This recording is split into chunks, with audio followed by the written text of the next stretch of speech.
A naval mission turned lethal in the Middle East, a sudden leadership vacuum at the world's most valuable company, and a landmark Supreme Court reversal. This is the American Brief. I'm Brooks Callahan. In the last 48 hours, the geopolitical and domestic landscape of the United States has shifted significantly. We begin tonight in the Strait of Hormuz, where Project Freedom has met its first violent resistance.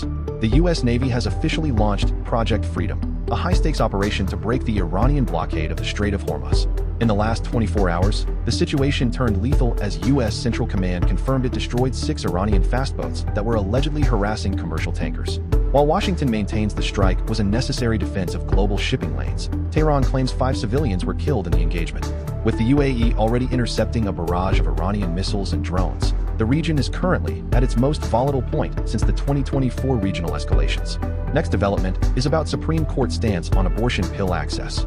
In a significant midnight ruling, the Supreme Court has issued an emergency administrative stay that temporarily restores nationwide access to the abortion pill, mifepristone. The decision effectively freezes a lower court ruling from Friday that had banned the delivery of the drug via telemedicine and mail.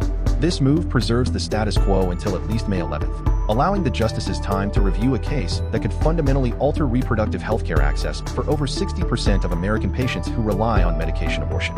Another terror attack for United States put national security is on question. A major security incident unfolded on the National Mall yesterday afternoon after a Secret Service officer opened fire on an armed individual near 15th Street and Independence Avenue. The exchange occurred shortly after a motorcade for Vice President J.D. Vance had passed the area. Law enforcement officials report that the suspect was wounded and a juvenile bystander was grazed by buckshot. Both are in stable condition. The FBI has taken the lead on the investigation to determine if the shooter was targeting high-level officials or if the incident was an isolated criminal act. Our next story covers the collapse of Spirit Airlines. After 34 years of operation, Spirit Airlines has officially ceased all global operations as of May 2nd, marking the first major U.S. airline failure in a quarter century. The sudden shutdown followed a perfect storm of financial pressures, including the collapse of a last-minute $500 million rescue deal and a sharp rise in jet fuel prices that made their low-cost model unsustainable.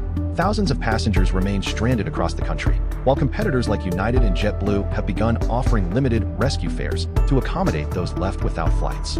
The billion-dollar offshore wind cancellation remains in hot talks this week. The Trump administration has finalized a landmark $1 billion agreement to cancel major offshore wind projects in the Atlantic. Under the deal, the federal government will refund lease payments to the French energy firm Total Energies in exchange for the company abandoning its wind developments and pivoting that capital into U.S. natural gas and Gulf oil production. While the administration frames the move as a return to energy independence and fossil fuel prioritization, the decision faces immediate legal threats from environmental groups and East Coast states. The last story for tonight is the end of the Tim Cook era at Apple. Apple has confirmed a seismic shift in its leadership.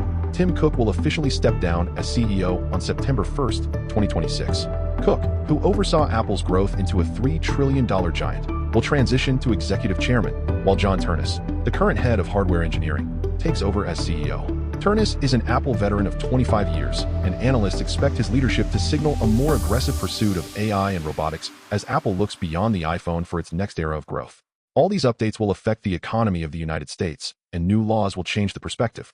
Subscribe for updates.